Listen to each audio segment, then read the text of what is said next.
Welcome back to another segment of Game Changers. Today we are in Sao Paulo, Brazil, visiting the Angel dos Brazil conference.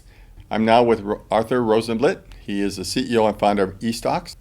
And eStocks is an interesting company. He's built it from scratch, and he's working on the recycling and reselling of surplus equipment. And why don't you go ahead and tell us what situation led you to make the decision to engage in this opportunity? Okay, so the beginning of the business was in 2012. So my partner Ricardo Salazar and I, we worked for the same Brazilian company, a construction big company here in Brazil. So we both worked for that company, and we realized that at the end of the projects, a lot of equipment, materials, and surplus assets were available. It's not the focus of the company. The focus of the company is to do the construction. So no one was taking care of valuable things, and you were losing a lot of money with that. So the idea was to create a business to do the manage and resell of those items. So we decided to get out of the company. It's a very tough decision, but a decision that every entrepreneur has to do in his life.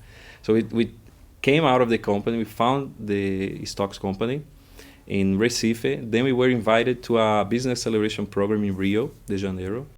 That's where we had the first angel investment, and that's when all the thing really began. So you self-funded your initial startup phase, and Yeah, was this your money, your partner's money, your family's money, of all those? Family, friends, and fools. Friends, family, And my money too, a little bit. a little bit of your money too. Yeah, So yeah. you're Me and Ricardo and Isabel, the third. There's three entrepreneurs. Yeah, it's a woman called Isabel too. Isabel. And is it the construction sector you're focusing on? Is that correct? Yeah, we started with the construction sector 3 years ago.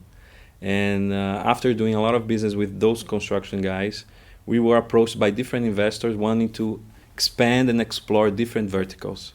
So that's when Performa Investimentos here from Brazil, a venture capital firm here in Brazil, we got in touch in 2014, and we decided that one of the main areas that were not attended here in Brazil was the electronics sector. So it was a very tough question to either withdraw from, for example, construction, just focus on electronics, or try to do both. It's very hard when you try to do two things, two markets, especially when you are a startup and starting the whole thing. But we have two good people, like two commercial good people, myself and Ricardo, and we decided that construction was worth it, and also electronics. So I'm now head of the vertical of the construction. Ricardo is managing the electronics, and actually now Ricardo is opening our new warehouse in Recife, the city that we came actually. So we're coming back to Recife to open this new warehouse. Let me get this. It's electronics? Electronics. Yeah, it's like computers. Oh, electronics. Electronics. Just electronics is fine. Okay, Yeah, so components of electronics, computers, TVs. Exactly. Is this a recycling or a selling off? So the idea is to first you have the warehouse, right? Then you bring the products to the warehouse, and you have our team that will assess if the product is going to be recycled or resold, right? Resold, yeah. Resold. So when the product comes in, we both do we direct to recycling, and the things that we think there is still value, we can put to be resold. So there's quite a bit of precious metals in many of the electronics: gold, platinum, silver. Exactly. Yeah. And so you can extract that and sell the commodity, for example, too. Is that requiring a capital investment on your behalf? Exactly. It is. It is. It's a first of all, it's a B2B business. We are talking to big construction companies or big industries, the electronics industries. Mm-hmm. So the first thing that you need, you have to create the confidence, and especially it's tough when you are the beginner, to build this confidence on the other part, like big companies that are sometimes even opening, they have their own IPOs and stuff. So you have to put that out as try to be a bigger company than you, yes. and you are very small. So you need a lot of capital to bring those structure, bring good commercial team to prove that you can attend them. Without capital, I think would be very hard. So it's very important for us to be here in the Congress, because we need the investment environment to be strong in Brazil to support business like that. So you bring up an interesting topic.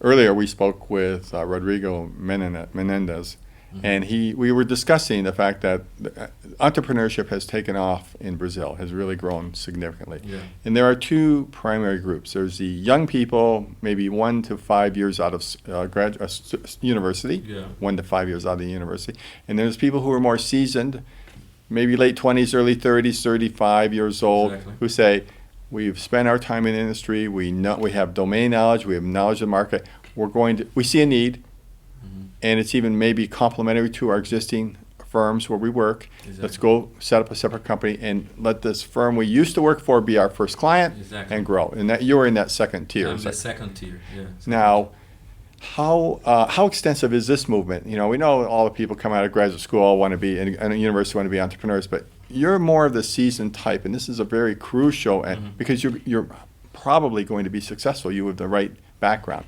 How large is this movement now in Brazil? It used to be very strong 2, 3, 4 years ago. We are in a kind of a transition, I think, in the economy. But I start to feel that it's improving. Even the government is start to moving from ideology to facts, I think. From ideology to Yeah, facts. I like that. That's Yeah, good. I'll have to remember that. And we're seeing a different financial minister that has the support of the private market. Yeah.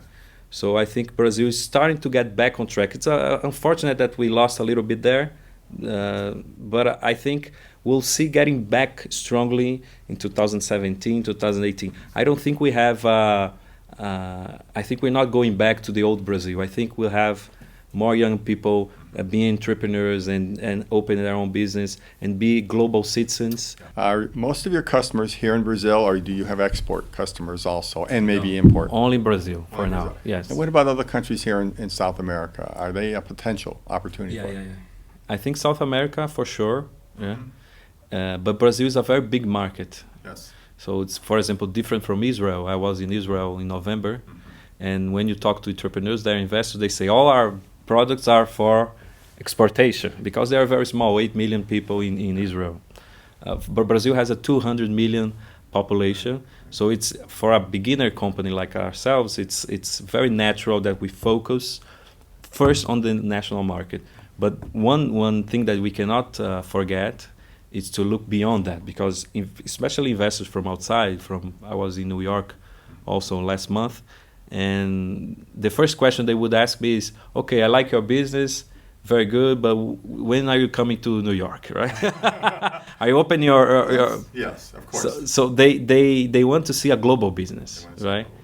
I think it's act local but think globally. You have to start locally, because if you want to, very small, want to embrace the whole world, it's a kind of crazy strategy. But start with your national market, but then don't forget about the global market. So you're always keeping your eyes open for the right investor and Yes. maybe the right business partner. So what is the best way that an interested party would reach you? Well, you can get in touch with me, arthur@estocks.com.br, and you can also access our website, www.estocks.com.br, and you can click there on Fale Conosco, which is Portuguese for talk to us, and you can reach us. It would be fantastic. Great. Arthur, I want to thank you for your time. I've enjoyed the conversation. I'm having a great time visiting here with the entrepreneurs and investors here in São Paulo, and I wish you every success going forward. Thank you very much. Okay, thank you. Bye.